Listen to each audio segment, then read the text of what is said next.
دعواتون شده؟ کی کیو زده؟ عزیز دلم، مثل که اینو خیلی اذیتش کردن. هایر مثل که این دختر این دوتا سر صبحی گیر دادن بهش. به تربیت ها. بشین سر جات ببینم. تو هم بیا اینجا. هایر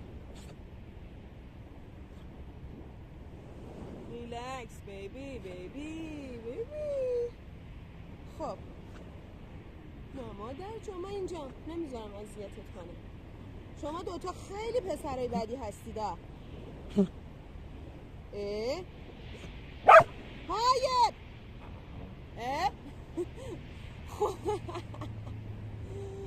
چی شده ماما؟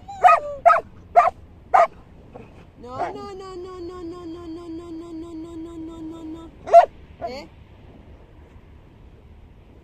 خب بیاین اینجا.